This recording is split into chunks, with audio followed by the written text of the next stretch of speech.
Avec Hippocast, je vous propose de vous plonger dans la vie d'un ou d'une étudiante en médecine, pharmacie, dentaire ou sage-femme, et plus particulièrement de sa première année.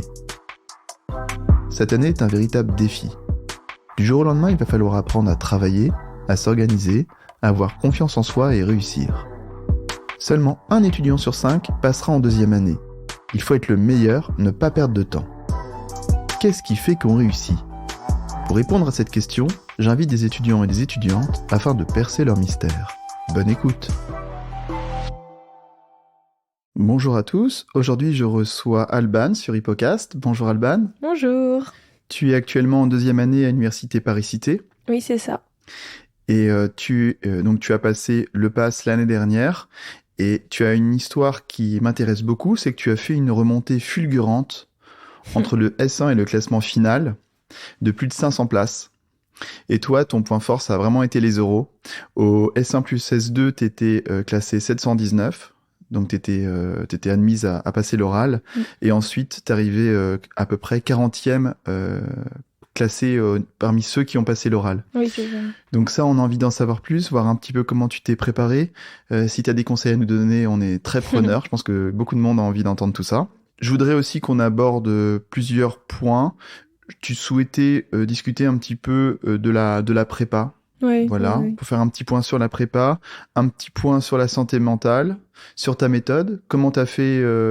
quel était un petit peu ton rythme de travail. Et aussi, on va commencer tout de suite par le sport, parce que tu m'as dit que tu étais une grande sportive. Et j'imagine que tu as arrêté le sport en première année. Mais avant, tu faisais quoi alors ? C'est quoi ton truc ? Alors, donc moi, je fais du volley depuis à peu près que j'ai 10 ans ou 9 ans. Et en compétition, donc c'est-à-dire que tous les week-ends, j'ai match et 3 à 4 fois par semaine, j'ai entraînement. Du coup, c'était quelque chose qui me prenait énormément de temps, etc. Mais ça m'aidait aussi à gérer mon emploi du temps avant la passe. Puis, quand je me suis décidée à faire médecine, j'ai bien compris que je pourrais pas continuer le sport au niveau comme ça. Du coup, j'ai décidé, pendant cette année, de vraiment venir 1 à 2 fois par semestre, quoi. D'accord, mais avant tout ça, vous comprenez bien, quand tu dis que tu faisais de la compétition, c'est-à-dire que tu étais dans une équipe de France, enfin, En fait, j'étais dans l'équipe d'Île-de-France, donc régionale, mais aussi jouais en National 3, pour ceux qui connaissent au volley. Et puis en général, oui, j'ai fait des compétitions nationales, des coupes de France, etc. D'accord. Du coup, voilà, j'ai été vice-championne de France, des choses comme ça, mais j'ai jamais été dans l'équipe nationale française, quoi, de volley. Et dans ta famille, il y a des grands sportifs ? Alors volleyball pas du tout, on est quand même assez petit dans ma famille, donc il faut être grand au volley. Mais oui, j'ai quand même une famille de sportifs, coureurs ou rugby ou d'autres choses, quoi. Et donc pendant ta scolarité, c'était plus le sport que les études ? C'était quoi un petit peu la part des choses ? Alors je faisais beaucoup de sport, donc oui, en vrai j'avais l'impression de privilégier le sport, mais parce que je cherchais pas forcément à énormément performer, je cherchais pas à avoir 18 de moyenne par exemple au lycée, je faisais plus ce qui me plaisait, en me disant que fallait mieux que je profite avant de faire vraiment mon cursus de médecine, et puis voilà. T'avais quelle moyenne à peu près ? Alors au lycée, en terminale, j'ai fini avec 14 de moyenne. En passant le bac, vu que moi je suis passée l'année du bac où on n'a pas passé le vrai bac, c'était par rapport aux moyennes générales, j'ai fini avec 14 de moyenne. Donc voilà. Et personne t'a dit que faire médecine avec 14 de moyenne, c'était difficile ? Si, en fait, c'est souvent un sujet qui revient quand j'en parle, mais en fait, moi je pense que oui, c'est sûr que quand on a des facilités, c'est-à-dire pour moi avoir des facilités, c'est quand on a à peu près plus de 18 de moyenne générale au lycée. Pour moi, c'est qu'on a des facilités, etc., à comprendre facilement, en tout cas, tout ce qui est scolaire. Mais du coup, moi, je pense qu'il y a aussi plein d'autres gens qui peuvent réussir malgré qu'on ait moins de 18 de moyenne. Je trouve que c'est hyper hétérogène. Et surtout, maintenant, avec la nouvelle réforme, etc., l'oral, c'est quelque chose qui est hyper important, par exemple, en médecine. Et même, en vrai, dans la vie de tous les jours, c'est de plus en plus important. Et donc... pour les personnes moins scolaires ou moins bonnes à l'écrit, etc., on peut tout à fait réussir, quoi. Et qu'est-ce qu'on te disait Est-ce qu'on disait non, mais il y a que 20% des personnes, enfin des étudiants qui ont moins de 14 et qui arrivent en 10e année? Qu'est-ce qu'on disait exactement? Tu t'en souviens? Oui, je me rappelle que on m'avait dit alors les mentions très bien au bac, c'est à peu près je sais plus le chiffre mais genre 90 ou 95% de Ah oui. réussite en médecine et quand on a été au rattrapage, bah, c'est 0%. Et moi je me disais bon, j'ai pas passé le bac donc en vrai, je sais pas exactement mais moi donc je finis avec mention bien et je me disais bon bah en fait j'ai tout à jouer en médecine, enfin je sais que je suis pas dans les favoris, que je suis pas destinée forcément à réussir en médecine, mais comme je suis un peu compétitrice, que j'aime bien bah, le challenge et surtout que je me voyais faire rien d'autre que médecine, bah je me disais en fait enfin faut que je donne tout quoi. Donc vraiment j'ai tout donné. Enfin j'ai pas de regrets sur ça parce que je pouvais pas donner plus quoi. Et depuis quand tu veux faire médecine? En vrai, depuis que je suis très très jeune, à chaque fois quand on me pose la question ah qu'est-ce que tu veux faire plus tard, je disais que je voulais être médecin, etc. Avec mon ami, on avait développé un projet d'hôpital, etc. Mais enfin voilà, c'était des petites idées d'enfant. Et puis plus je grandissais en fait, plus je me disais mais en fait, enfin c'est vrai, je me vois faire rien d'autre que ça. Je trouve que enfin le métier de médecin, c'est vraiment ce qui me correspond, c'est la relation avec les gens. Mais c'est aussi le travail en équipe. Moi, bah, comme je fais du volley, etc., c'est vraiment la dimension d'équipe, de partage et surtout d'aider les gens. En fait, enfin, je me voyais faire rien d'autre que ça. Et même en première année de médecine, quand je voyais que mes résultats, ils étaient pas à la hauteur, etc., je me disais, mais qu'est-ce que je vais faire? Enfin, si j'ai pas médecine, vraiment, je sais pas quoi faire, quoi. Et tu te vois plutôt être médecin en ville, à l'hôpital? Je pense que, en tout cas, au début de ma carrière, je me vois plus médecin à l'hôpital. Et puis après, enfin voilà, comment ça se passerait que ça, je sais pas, mais en tout cas, pour commencer ma carrière à l'hôpital, oui, ça c'est sûr. D'accord, t'as encore le temps de voir tout ça. Exactement. Donc alors, donc tu savais depuis très longtemps que tu voulais faire médecine. Donc sur Parcoursup, t'as mis que médecine. Non, j'ai aussi mis des facs de droit parce que c'était aussi un de mes autres projets. J'aime beaucoup aussi bah, le droit en général. C'est pour ça que j'ai fait option droit en passe. On a des options. Et du coup, j'ai fait option droit et même j'étais hyper intéressée. J'allais souvent voir au tribunal avec ma mère des procès, etc. Donc c'était aussi quelque chose qui m'intéressait. Et puis du coup, c'est pour ça que j'ai commencé médecine parce que je me suis dit que voilà, après le bac, j'y allais direct et puis en gros, c'était ma chance et puis si je ratais, bah potentiellement j'irais en droit. Et avec la réforme, on a pu avoir une option droit en passe. Et donc j'ai pu connaître un peu pendant 3 mois ce que c'était en fait la licence de droit et ça m'a permis de me dire voilà c'était super intéressant mais je me voyais pas continuer là-dedans même si je ratais médecine quoi. Du coup voilà j'avais mis des facs de droit sur Parcoursup et j'avais mis des facs de STAPS aussi parce que bah, toujours le lien avec le sport et je me disais bah je peux faire kiné ou je peux faire quelque chose en rapport avec la santé et le sport donc voilà. C'était un peu mes 3 choix, mes médecines favoris, quoi. D'accord, dans le top one. Exactement. Donc t'as mis quoi comme fac? Alors, j'ai mis toutes les facs de Paris. Donc, bah, c'était la Sorbonne, Université de Paris. J'avais mis Créteil aussi, qui est pas très loin de chez moi. Mais mes 2 choix préférés, c'était la Sorbonne et l'Université de Paris. Et puis, avec mes classements sur Parcoursup, etc., je me suis dit que c'était mieux que j'aille à l'Université de Paris, Cité, maintenant. T'as pas attendu la fin des... Non, j'ai pas attendu parce que je me suis dit que voilà, j'étais sur liste d'attente sur les deux, mais vraiment l'université de Paris, j'étais beaucoup plus proche que la Sorbonne. Déjà ça, j'ai pas trop compris parce que ils sont censés nous classer sur les mêmes critères, donc bon, c'était un énorme écart, mais voilà. Et je voyais que j'avançais pas très vite au bout d'une semaine sur la Sorbonne. Donc je me suis dit, bon, bah c'est un peu le destin, je vais aller à l'Université de Paris. Puis en fait, ce qui me faisait peur, c'était surtout la fusion entre les deux facs, Paris 5 et Paris 7, qui formaient l'Université de Paris.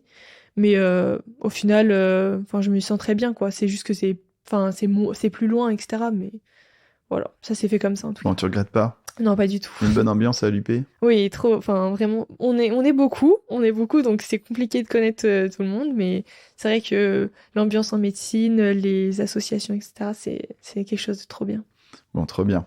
Donc, on va revenir à Parcoursup. Donc, t'as choisi, t'as validé UP, enfin UPC, on va dire, oui. Université de Paris-Cité, et donc t'étais toute contente une fois que t'as su que c'était OK? Ah oui, bah En vrai, je m'étais dit quand même dans les facs, enfin, il y a énormément de places, etc. Donc je devrais avoir une place, mais l'université de Paris, c'était quand même celle qui est le mieux classée aux ECN, etc. Les concours d'internat, etc. Donc je me disais que j'allais quand même dans une bonne fac. Qui potentiellement, si je rentrais dans le cursus, me préparait bien au concours de l'internat, etc. Donc en vrai, oui, enfin c'était super bien. Enfin j'étais trop contente quoi. Bah, trop bien. Et donc arrivent les grandes vacances. Mm. Et du coup, qu'est-ce que tu fais? Tu commences un peu à travailler? Alors non, je me suis dit déjà, donc moi j'ai passé le bac, c'était l'année du confinement, etc. Et je sais qu'il y a pas mal de mes amis, par exemple, qui avaient du mal à travailler pendant le confinement. Donc il y a plein de gens qui vraiment ont pas du tout suivi de la terminale. Et moi je me suis toujours dit que comme je voulais tenter médecine et que c'est quelque chose enfin la première année, on le vit vraiment quasiment seul. En tout cas, c'est vraiment à nous de travailler, on n'est jamais boosté, etc. Donc je me suis dit, il faut que même en terminale, même si personne me pousse, faut que je continue le programme seul, etc. Donc j'ai bien travaillé jusqu'à la fin de l'année terminale. Après, je suis partie en vacances et mi-août, j'ai commencé une prépa dans une prépa. Enfin, Ouais, voilà, bah, la c'est quoi, une prépa prépa privée? Voilà, exactement. Et mais pendant mes grandes vacances, sinon j'ai rien fait du tout, parce que je me D'accord. suis dit, c'est comme un marathon en fait. Médecine, et si on s'épuise avant d'avoir commencé, je pense que ça sert pas à grand chose en vrai. C'est tellement intense et que prendre même une semaine d'avance, enfin les gens peuvent te rattraper en 2 secondes quoi. Donc Bien sûr. Et j'aimerais qu'on revienne sur le choix de la prépa. Est-ce que tu savais qu'il y avait plusieurs prépas? À quel moment tu les as vus pour la première fois? alors moi du coup j'ai fait les salons d'étudiants déjà en première et après en terminale, ceux qui étaient encore présents. Et du coup, j'ai même eu dans mon lycée des personnes d'une prépa privée qui sont venues nous parler de leur prépa, etc., un peu promotionnelle, etc. Donc oui, j'étais au courant qu'il y avait plusieurs prépas, dont une qui est vraiment prédominante en Île-de-France. Et en fait, mon choix, ça a été de me dire, oui, enfin, mes parents me proposaient une prépa, me disaient voilà, tu t'occupes pas de ça, c'est nous qui payons, etc. Et du coup, on a privilégié celle qui potentiellement avait le plus de monde et donc était plus représentative au concours, etc. D'accord. Donc tu as commencé la pré-rentrée avec cette prépa la mi-août. C'est ça. Et qu'est-ce que tu as appris pendant cette pré-rentrée? Alors, ça m'a fait un choc au début parce que on arrive déjà, ça fait bizarre quoi. On quitte le lycée, tous nos amis qu'on a connus depuis le début de notre scolarité, donc on se retrouve un peu seul. Et puis en fait, c'est ces 2 semaines hyper intenses où en fait vraiment les profs vont très très vite parce qu'on essaye de balayer un maximum du programme pour essayer d'avoir un petit peu d'avance sur les autres. Et vraiment, je me rappelle le premier jour, je me disais, mais c'est pas possible, j'arrive pas à suivre le tableau, il écrivait super vite, etc. Je comprenais mais rien du tout. Le deuxième jour, je me suis effondrée en revenant. Je disais à mes parents, mais je vais jamais réussir je comprends rien en fait, je comprends rien. Et et après, voilà, je me suis dit, c'est le deuxième jour, enfin, faut pas que je lâche quand même, c'est pas possible et tout. Du coup, j'ai forcé, puis la prépa est passée. Une fois qu'on est rentré vraiment dans médecine avec la fac, là, le rythme était déjà lancé, quoi. En fait, c'est la prépa m'a permis, en fait, de prendre un rythme et surtout de me faire un choc dès le début qui m'a permis ça m'a motivé, en fait. D'accord. Et est-ce que tu as appris à travailler à ce moment-là? Est-ce que tu connaissais ta méthode de travail que tu allais utiliser toute cette année? Alors déjà ma méthode de travail elle a un peu changé entre le premier semestre et le deuxième semestre. Du coup je dirais que elle m'a permis de voir en fait ce que j'aime pas faire, enfin comment j'aime pas travailler, enfin comment je n'aime pas travailler, oui, les méthodes que je prendrai jamais quoi. Non, c'est quoi? Par exemple la méthode Pomodoro, enfin travailler 25 minutes. Ça s'appelle la méthode Pomodoro, je crois. C'est pas un plat de pâtes, ça n'a rien à voir. Non, ça n'a aucun rapport. C'est 25 minutes de travail à fond ou 30 minutes et 5 minutes de pause. Puis 30 minutes de travail, 5 minutes de pause, etc. Et on fait ça sur plusieurs heures. Et moi, je trouve que c'est vachement... Enfin, c'était trop court pour moi, en fait, 30 minutes Enfin, il faut que ce soit très intense, mais je trouve que c'est trop peu. Enfin, je pense que je pouvais me concentrer un peu plus longtemps. Du coup, ça me faisait perdre un peu de temps de travail, quoi. Sinon, la méthode des jours aussi. Donc, c'est... par exemple, on revoit ça à J0, J1, J3, enfin je sais plus exactement les chiffres, mais voilà. Donc on revoit vraiment plein de fois le cours. Et pareil, ça je trouvais mais ingérable en médecine de faire ça parce qu'il y avait tellement de cours que sinon je dormais pas. Enfin, il me fallait, c'était plus des journées de 24 heures, mais de 48 heures qu'il me fallait. Enfin, c'était vraiment trop. Du coup, j'ai décidé de faire ma méthode. Je faisais 2 heures de travail et 15 minutes de pause, puis 2 heures de travail, 15 minutes de pause, etc.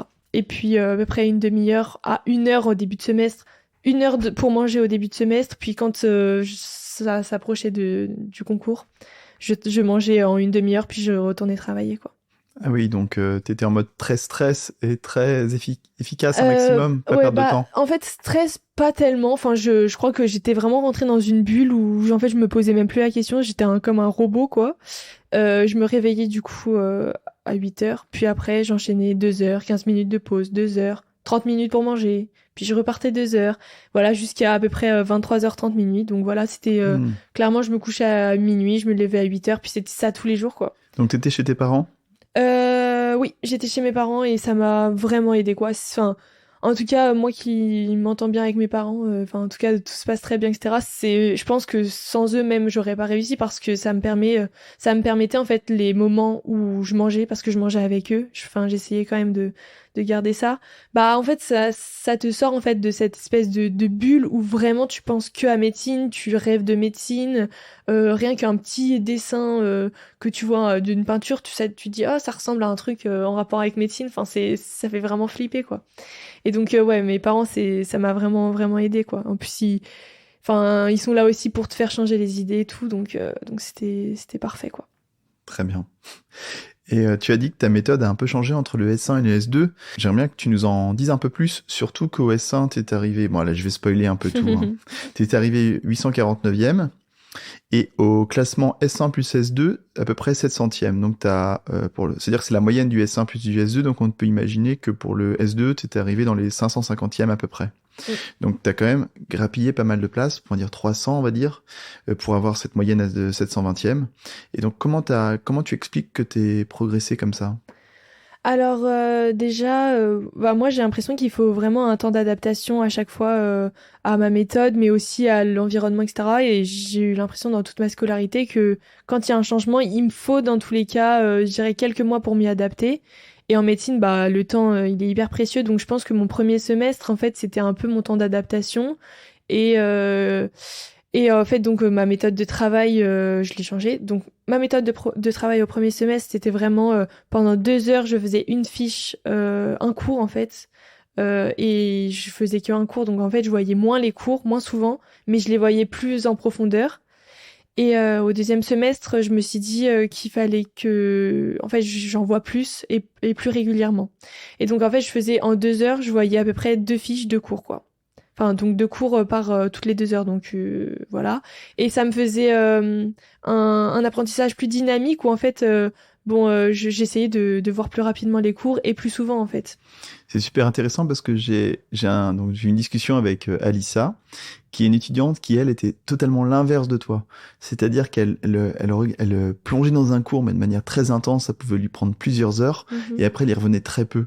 Ah oui, bah oui, en fait c'est vraiment différent les cerveaux et les apprentissages. Moi c'est vrai que j'ai pas une mémoire, c'est pas quand je lis un truc je le retiens pas forcément, quoi. Il faut que je le comprenne d'abord, puis que je le relise plusieurs fois, mais c'est pas en le lisant vraiment très intensément et très longtemps une fois que je vais le retenir jusqu'à 3 mois après, quoi. Il faut vraiment que je revoie tous les petits détails et tout qu'on nous demande en médecine. C'est vrai que moi j'oubliais hyper régulièrement, quoi, si je voyais pas. Donc. Et ça s'est fait naturellement, le fait de revoir de plus en plus vite les fiches et de plus en plus de cours dans une journée?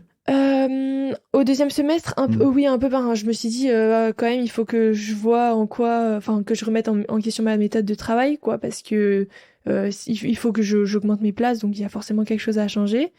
Et je me suis dit que oui, je pouvais, que en fait, genre peut-être que je mettais trop de temps et que même parfois, mon apprentissage, il était pas hyper efficace parce que pendant 2 heures je voyais un cours, donc c'était pas hyper dynamique et je m'ennuyais peut-être à la fin et j'étais moins concentrée.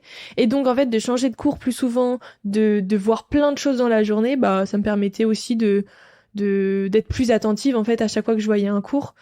Et donc ça s'est fait assez naturellement. J'ai essayé de me fixer un peu des limites, genre stop, bon bah là j'ai pas fini de voir, bah je le verrai demain la suite et puis voilà quoi. D'accord, ok. Et t'avais des grandes journées. Mm. Est-ce qu'il y a des moments où tu t'accordais des pauses? Donc est-ce que tu pouvais refaire un petit peu de sport ou t'avais totalement arrêté? Ou est-ce que tu voyais un peu tes amis, un peu de la famille, un Mm. peu... Enfin, comment tu Alors, t'organisais? donc moi par semaine, je dirais que je m'arrêtais. Donc au début du semestre, je faisais à peu près un entraînement par semaine de volley, 2 heures de volley, histoire de me changer les idées, etc. Et puis en fait, rapidement arrivaient les confinements, pile au moment des concours. Donc en fait, dans tous les cas, j'avais plus de volley pour me distraire. Et donc, je faisais une soirée par semaine le dimanche soir où je m'arrêtais de travailler à 21h au lieu de 23h30. Donc, c'était un peu la soirée, quoi, où je regardais un petit film avec mes parents. Enfin, c'était comme ça, voilà. J'étais avec mes parents, ma famille, et on regardait un film qui me faisait plaisir. J'étais un petit peu la star, quoi. Et voilà, c'était vraiment que ça. Sinon, je travaillais tous les jours pareil et c'était juste le dimanche soir à 21h que je m'arrêtais.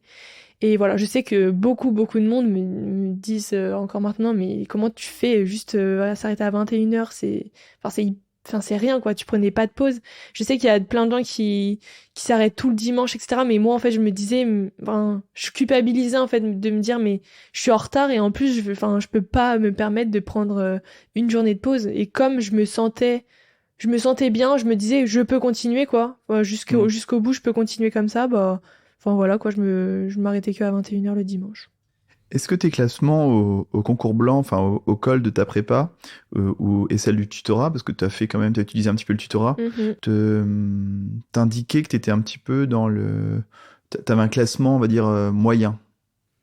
Tu vois, est-ce que ça pouvait être sujet un petit peu à, pas un stress, mais en tout cas qui te disait, bah, j'ai pas le droit de faire de pause, j'ai pas vraiment d'avance, je peux pas me permettre de perdre 100 places ou 200 places. Ah oui, oui, oui, clairement, moi j'étais vraiment focus médecine et comment dire, j'étais vraiment à fond dans, il faut que toutes les secondes que je peux avoir, je les utilise pour mon classement quoi. Je me laissais jamais un petit moment de pause. Ah, c'est bon, j'ai bien travaillé ce matin, j'ai été efficace. Non, vraiment toutes les secondes étaient hyper importantes et tout. Et oui, et clairement, je me disais, si je veux remonter, il faut que je travaille 2 fois plus que les très bons, quoi. Hmm. Que ceux qui sont beaucoup mieux classés. En fait, il faut que j'arrive à compenser, peut-être que je sois moins scolaire, etc. Je travaille beaucoup plus et au final, j'arrive à peut-être potentiellement les égaliser, quoi, au niveau du classement. Et donc, Et t'avais quoi comme classement au concours blanc? au concours blanc, j'étais à peu près classée comme dans mes concours normaux, quoi. J'ai pas fait de grosses erreurs. Donc, j'étais à peu près, premier semestre, environ 850. Peut-être que je gagnais sur la dernière semaine, je dirais 50 places, quoi, à chaque fois. Donc, D'accord, ça reflétait très bien c'était assez le vrai classement, représentatif, oui, ouais. quand même. Ah oui. Et donc après le résultat du premier concours du S1, donc tu as ton classement 850, enfin 849, t'es pas anéanti? Bah, en fait, non, pas tellement. En fait, quand on a vu les résultats, même avec mon père, on était là, ouais, super.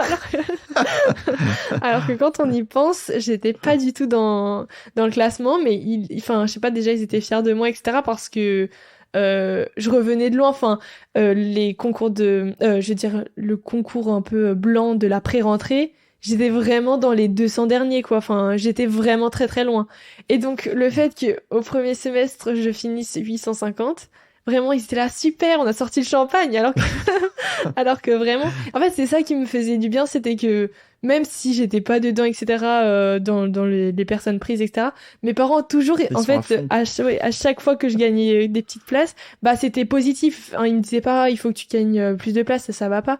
Ils disaient, mais c'est super, tu te rends compte de la pré-rentrée à maintenant, tout ce que t'as fait, etc.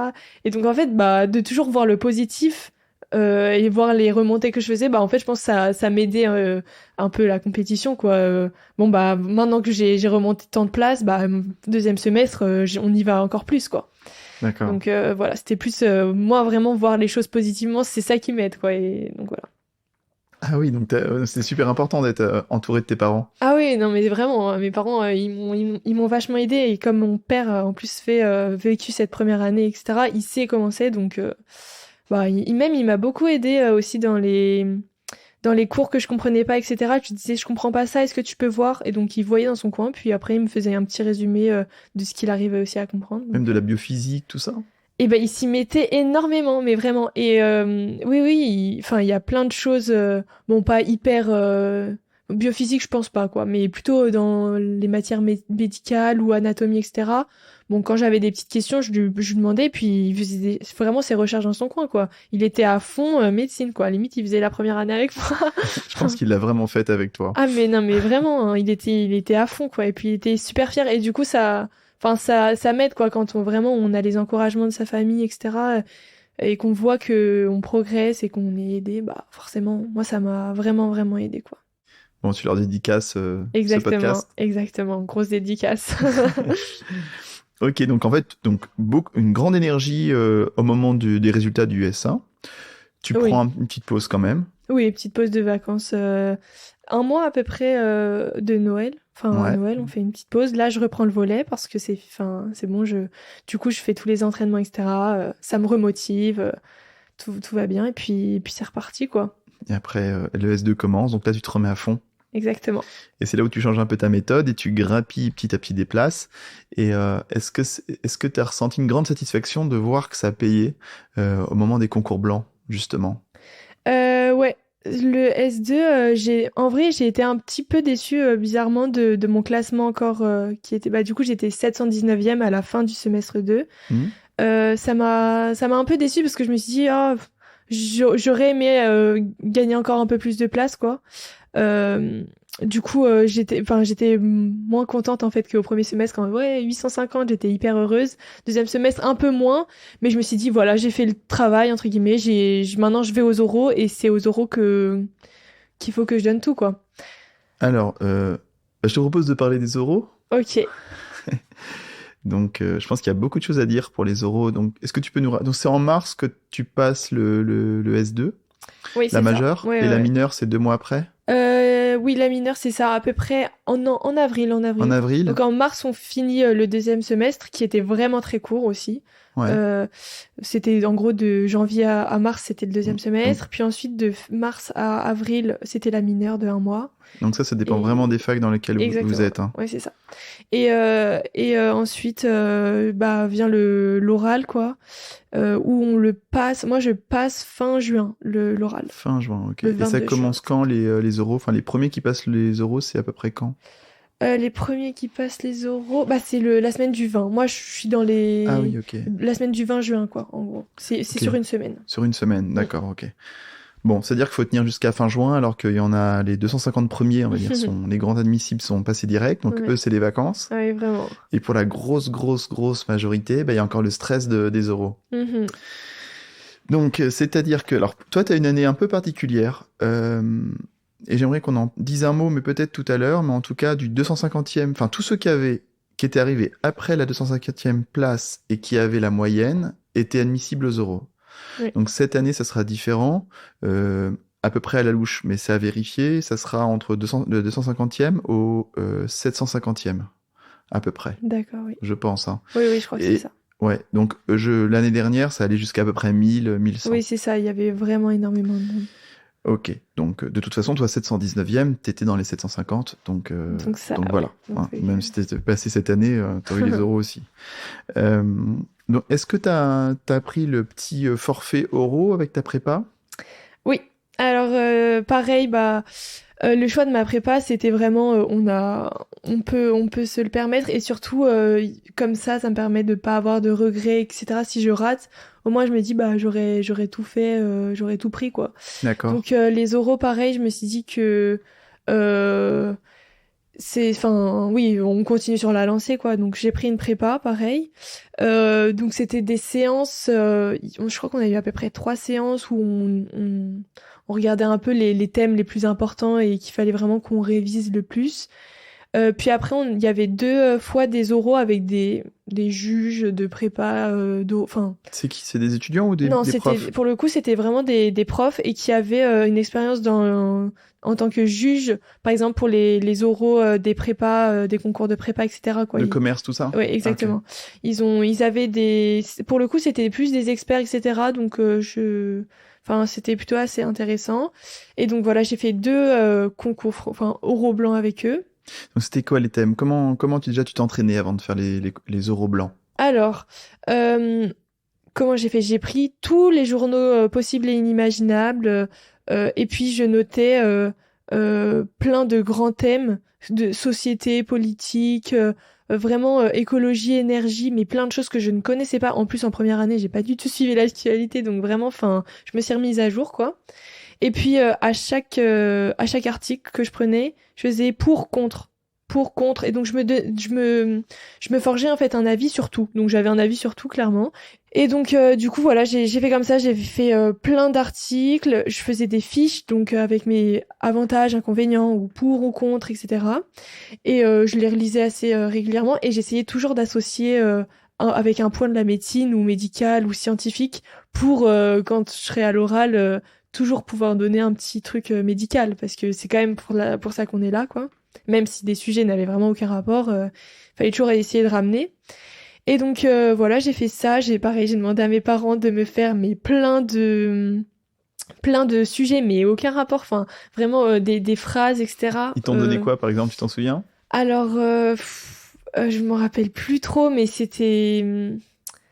enfin c'était vraiment ils pensaient à quelque chose, ils le disaient et puis voilà après je faisais avec eux les oraux donc enfin chaque jour je en faisais une dizaine ou une vingtaine avec eux, donc quand même ça me Ah, c'est prenait. énorme! Voilà, et à côté de ça, j'ai aussi un ami de mes parents qui m'a aidé beaucoup, qui est aussi un peu coach là-dedans, et donc gentiment il m'a proposé de me faire aussi des entraînements, donc du coup j'allais chez lui quelques fois par semaine pour m'entraîner, il me faisait les oraux pour soulager un peu mes parents parce que bon voilà. Et mes parents me faisaient aussi, et mes frères aussi, m'ont fait passer des oraux. Donc en fait, voilà, j'ai utilisé ma famille et mon réseau pour juste m'entraîner à faire des oraux. Et voilà, et donc j'avais un avis sur tout. Et surtout, au final, j'avais l'impression d'avoir vu énormément de sujets, quoi. Donc en arrivant le jour de l'oral, étonnamment, j'étais mais vraiment pas du tout stressée parce que je me disais que j'avais rien à perdre, quoi. C'était la dernière ligne droite et que soit je performais énormément et enfin pas par miracle, mais je réussissais à l'avoir, mais j'avais pas beaucoup de chance.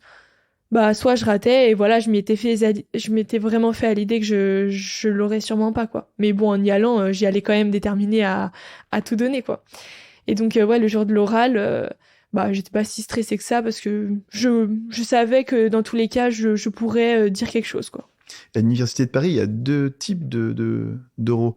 Ouais. Il y a, on va dire, culture générale ou mise en situation, et puis il y a aussi analyse de graphique. Oui, c'est ça, ouais. Donc j'imagine que tu t'es un peu moins entraîné sur l'analyse graphique ou pas du tout? Un peu moins, oui. Mais j'ai quand même regardé, pareil, des articles, etc. Et quand... T'es plus avec ta prépa, ça? Oui, avec ma prépa, ils nous donnaient des petits articles comme ça, avec des figures, etc. analysées. Du coup, voilà, j'avais un peu regardé comment analyser. On avait des petites méthodes, analyser des graphiques, des diagrammes, etc. Du coup, ouais, la prépa pour ça m'a aidé à l'oral, j'ai trouvé. Voilà. D'accord. Donc t'arrives aux oraux, et donc c'était quoi ton sujet? Alors, à la mise en situation, donc c'est pour rappeler parce que je pense que c'est pas pareil dans toutes les facs. Moi, c'est 1 minute. On a 1 minute pour lire le sujet et c'était on utilise de moins en moins les montres à aiguilles et de plus en plus les montres connectées. Qu'en pensez-vous? Donc voilà, on a 1 minute Alors vas-y, réfléchir. est-ce que tu t'en souviens ou pas? Qu'est-ce que t'as dit à peu Alors près? oui, je m'en rappelle. J'ai parlé des applications après qu'on pouvait mettre sur, par exemple, les montres connectées pour la médecine, etc. et qui permettaient de rassurer les gens, de suivre le patient à distance. Et donc ça faisait de la prévention aussi. Enfin voilà, un sujet qui est montre à aiguille et montre connectée. Et vraiment, j'y connais rien. J'ai pas de montre connectée, j'ai pas de montre à aiguille. J'ai du coup parlé du côté médical et de ce que ça pouvait apporter à la relation médecin-patient. Voilà, en gros, j'ai Et apporté le ça pour comme des ça. aiguilles, t'as dit quoi? Alors, le pour des aiguilles, je sais plus. Franchement, sais je pense plus? que non, en fait, je pense que pour le coup, j'ai pas tourné ça comme ça. Je me suis dit l'avantage et l'inconvénient des montres connectées plutôt. Ah, ok. Alors les inconvénients des montres connectées. Alors, les inconvénients, je disais quoi? On n'est plus propriétaire de nos données, tout ça, tout ça. Voilà, c'est ça. C'est ce que j'ai dit. Oui, j'ai dit que pour le coup, enfin, du coup, Apple ou D'autres géants. d'autres mondes connectés, etc. Ils peuvent avoir toutes nos données personnelles, donc ça c'est assez embêtant. Et dans les avantages, je disais du coup que le médecin il pouvait suivre le patient, que Ouais. même le médecin le patient pardon pouvait prendre plus sa maladie, enfin se rendre compte de sa maladie, une meilleure observance, etc. Enfin voilà. Donc, D'accord. Et puis pour le sujet du graphique, c'était quoi? alors le sujet du graphique c'était un tableau, je crois, un tableau où c'était les spécialités médicales et le pourcentage d'hommes et de femmes dans chaque spécialité. Et si je me rappelle bien aussi le nombre d'années d'études qu'on devait faire pour atteindre ces spécialités. Et donc c'est là qu'on voyait que par exemple chirurgien, c'était énormément demandé, enfin en tout cas pratiqué par des hommes. Et aussi il y avait les infirmiers, etc. C'était énormément pratiqué par des femmes. Et donc enfin j'ai développé le fait que voilà les métiers qui étaient un petit peu élitistes dans la société, en fait, ils étaient largement pratiqués par des hommes et que les femmes pratiquaient les métiers qui étaient moins bah oui enfin je sais pas comment dire mais enfin que la société en tout cas mettait moins haut dans les valeurs quoi. Est-ce que quand t'es sorti de la salle avec tous les professeurs qui t'ont écouté sagement, t'étais plutôt confiante ou pas? T'étais satisfaite de ce que t'avais dit? Oui, en vrai, j'étais assez contente, mais je savais pas trop enfin, quoi en penser en fait. À chaque fois que j'ai fait même à mes concours blancs, etc., à ma prépa, j'ai toujours eu des super bonnes appréciations, mais je me rendais pas forcément compte parce que comme on voit pas pour le coup les gens aux oraux, les autres personnes, bah, enfin, je savais pas trop où me placer, etc. Mhm. Et puis surtout, j'avais vraiment peur que une note, enfin, peut tout casser, quoi. Donc, c'est un jury qui peut un peu tout casser. Donc, en vrai, je savais pas trop quoi en penser. Mais je savais que j'avais pas raté, mais je pensais pas avoir si bien réussi, quoi. Donc, Tu peux nous donner ta note? du coup, sur les deux oraux, j'ai eu 18,7 ou 18,8 de moyenne sur les deux. Ce qui est excellent quand même, hein. Mais t'as pas senti qu'il y en avait un... Enfin, ils étaient combien déjà dans le jury? Alors, c'était à chaque fois, c'était trois jurys. Donc, comme on passait avec deux jurys différents, donc en tout, il y a eu six jurys qui donnent leurs notes chacun. Et après, bah, D'accord. on fait une moyenne Ils pour étaient chacun. trois avec toi quand tu t'exprimais, et Exactement. entre la mise en situation et l'analyse de graphique, c'était trois autres après différents. Oui, c'est ça. Ok. Et ils font aucun geste, ni rien, pas un petit mouvement de sourcil, Non, pas... c'est ça qui était vraiment dur, c'est que enfin, il restait stoïque. En plus, on avait les masques, donc du coup, je peux pas, enfin, ils peuvent pas voir mes expressions et je peux pas voir les leurs. Et en plus, j'ai senti, par exemple, c'était un sujet assez délicat, je trouvais le côté la féminisation de ce métier, etc. Quand j'étais face à des hommes, etc. J'ai eu à un moment donné le jury qui a dit oui, enfin ça c'est un petit peu un raccourci ou je sais pas quoi. Et j'étais là, oups. Mais non, au mais final, ça vous concerne pas, monsieur. voilà, j'étais un petit peu gênée, mais en fait au final, bon, il a dû mettre une très bonne note parce que T'as pas fait une blague en disant que les jurys étaient principalement constitués par des hommes? non, j'ai pas fait. Mais enfin bref, du coup ça a été quoi. Bon, super. Et quand est-ce que t'as eu tes notes? Je les ai eus, je dirais début juillet, donc environ 2 semaines, je pense 3 semaines après les oraux. Et je me rappelle, on a une petite coutume avec mon père. Ah bah, c'était 3 bouteilles de champ, non? Ah mais là c'était... Non mais en fait on a une coutume, c'est que aux heures fixes, donc par exemple 15h15, 16h16, etc., on touche notre nez et on fait un vœu. Et donc on faisait ça pendant toute la médecine, etc., en faisant le souhait que bah, forcément j'ai médecine. Et à chaque fois, par exemple, même quand il était en réunion, il m'envoyait un petit message, touche ton nez, etc. Enfin voilà, c'était assez marrant, c'était notre petit jeu. Et avant d'ouvrir chaque résultat, donc du premier semestre, du deuxième semestre et des oraux, on touchait une dernière fois notre nez. Donc on pouvait attendre l'heure d'après, en fait, pour toucher notre nez, par exemple, à 17h17. Puis ensuite, on ouvrait. C'était toujours mon père qui ouvrait et ensuite je regardais. Enfin voilà, c'était vraiment notre petit truc.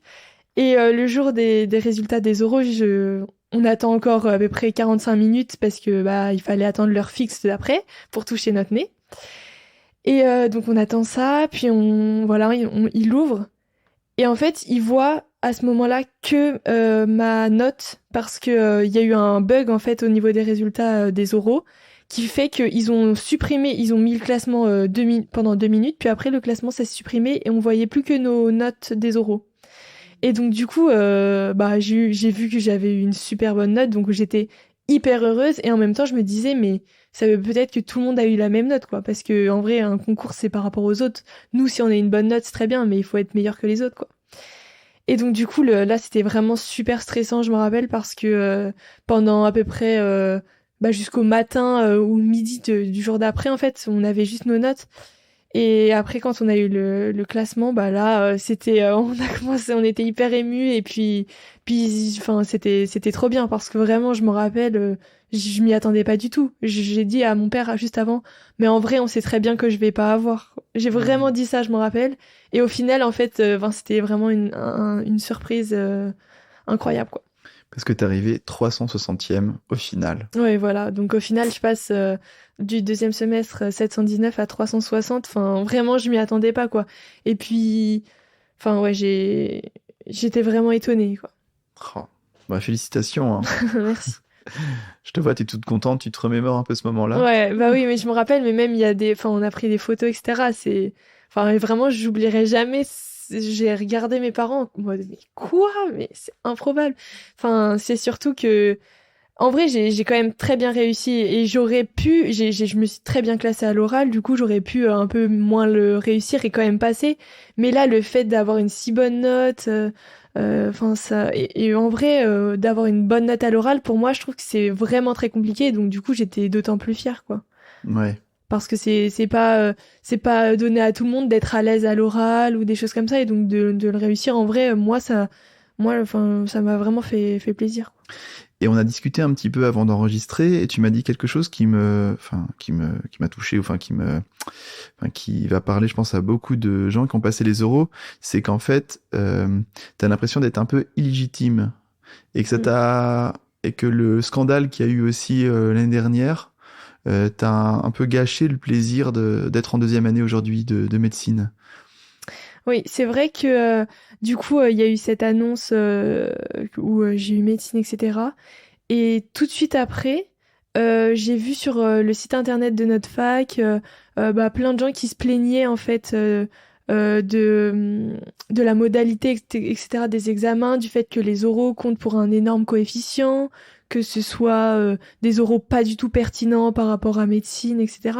Et en fait, c'est des arguments en soi que je peux entendre, etc. parce que à leur place, bah, perdre ma place, entre guillemets, je suis dans le numerus clausus, et puis après les oraux, j'ai perdu ma place en médecine, bah forcément, enfin, on est triste, déçu, en colère, etc. Ça, je peux le comprendre, mais c'est vrai que c'était hyper blessant de se dire que voilà, nous, on a réussi, mais parce que au final, les modalités, elles sont depuis le début de l'année, on le sait. Moi, personnellement, je me suis énormément préparée à l'oral, j'ai vraiment beaucoup travaillé, et du coup, ça m'a vraiment blessée de me dire que voilà, les gens pensaient qu'en fait, j'étais peut-être bête ou que je méritais pas d'avoir médecine parce que j'avais réussi grâce à l'oral, quoi.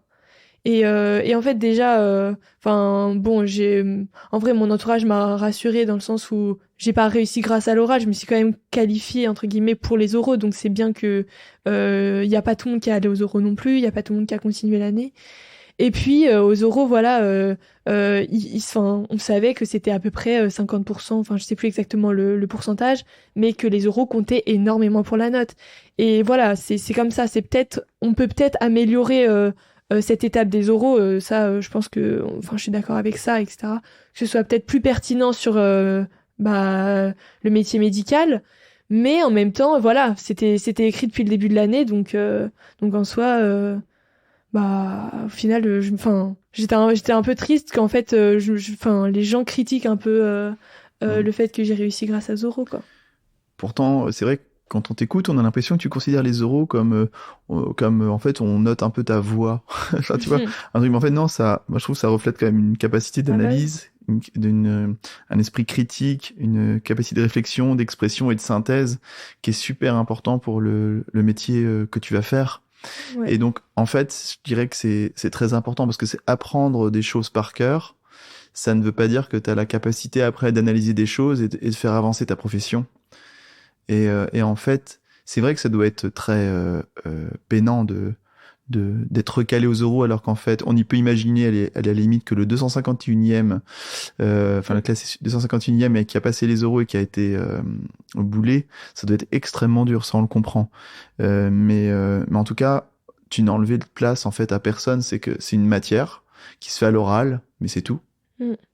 Oui, et puis je me dis quand même, le métier de médecin, c'est largement la relation qu'on a avec le patient, etc. Donc, Et pas qu'avec le patient, avec tes et confrères, oui, c'est avec ça. d'autres corps de métier. Et donc, vraiment, pour moi, c'est extrêmement important qu'il y ait des oraux et qu'il y ait de plus en plus d'oraux dans la médecine, parce que, pour le coup, c'est le cœur de notre métier, limite. Enfin, c'est quelque chose qu'on doit vraiment tous travailler, et je le vois en stage, etc. C'est hyper important de bien savoir s'exprimer, d'être à l'aise, parce que le contact avec une personne, un patient, quelqu'un qu'on ne connaît pas, etc., enfin, c'est dur, en vrai.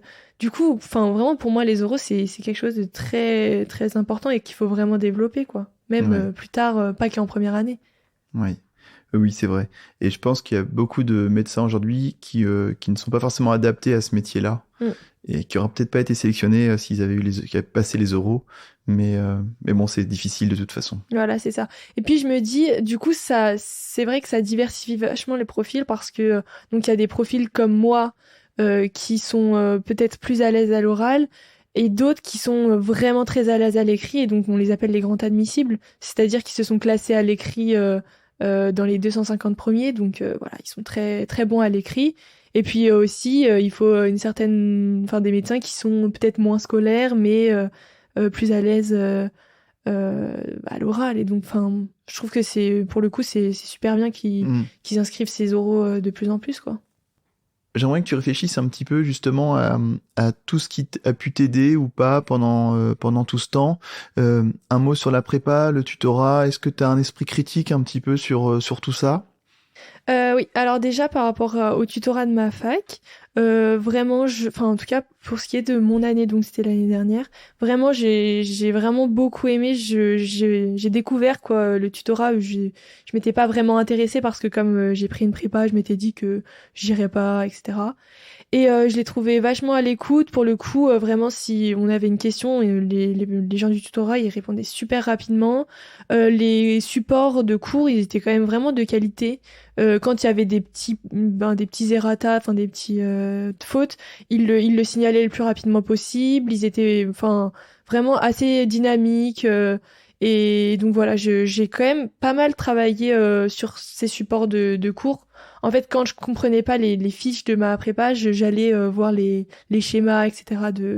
des gens du tutorat. Et j'ai fait les concours blancs, etc. du tutorat. Donc j'ai quand même utilisé cette plateforme, mais le plus gros de mon travail, en fait, c'était avec ma prépa. Et donc, qu'est-ce que j'en pensais de ma prépa? Bah, moi, je trouve que c'est... Déjà, par rapport au prix, je trouve que c'est vraiment trop cher pour ce qui est en fait donné, etc. Pour l'accompagnement personnel, on a zéro accompagnement. Enfin, c'est vrai que la première année, on est déjà seul parmi 2000 élèves dans notre fac. Et en plus, quand on paye une prépa et que en fait, on est encore un parmi énormément de personnes. Enfin, c'est ça pour le coup, j'ai été assez déçue de voir qu'en fait, voilà, c'était un petit peu chacun pour sa peau pour le coup à la prépa. Voilà, et après les supports de cours, bah, je les trouvais bien à ma prépa, j'aimais bien le système, etc. Mais pareil, il y avait énormément de retard sur les fiches de cours, etc. Même le tutorat sortait parfois des fiches plutôt que des prépas privées. Donc en fait, l'avantage n'y était plus vraiment là. Donc en conclusion, en vrai, si je pouvais conclure sur ce sujet, je pense que enfin après coup j'aurais peut-être pas pris de prépa parce que je sais comment s'est passé mon année, mais c'est vrai que quand on se lance dans quelque chose, qu'on a une année pour réussir entre guillemets et que on peut se le permettre, bah je comprends que en fait plein de gens tentent en se disant bah au moins j'aurais pas de regrets, quoi. Si je rate en ayant pris prépa plus le tutorat, bah j'aurais raté et j'aurais pas de regrets sur ça. Mais si je rate et que j'ai toujours cette idée dans ma tête de j'aurais peut-être pu réussir si j'avais la prépa, et bah ça aurait été un gros regret. Donc voilà, en tout cas, je me dis que le tutorat, enfin, faut pas s'inquiéter si les personnes n'ont pas les moyens ou ne veulent pas prendre de prépa. Le tutorat, pour moi, fait vraiment l'affaire. Enfin, c'est fac dépendant, je pense, mais en tout cas, le tutorat, ouais, c'était super et vraiment, je trouve c'est enfin, je suis hyper admirative du travail qu'ils font. Maintenant que je suis en deuxième année, que j'en connais certains, etc. Bah, je trouve que c'est hyper beau de s'investir autant pour en fait quelque chose que tu as vécu qui est dur. Moi, personnellement, j'ai plus envie de me replonger dans ces cours-là, par exemple, quoi. C'est un petit peu une phobie, quoi. C'est fini maintenant la P1, la biocelle. Ah oui, c'est bon. Je veux plus entendre. Il y a des mots que je ne veux plus entendre, quoi. Ça m'a vacciné, quoi. Bon, d'accord.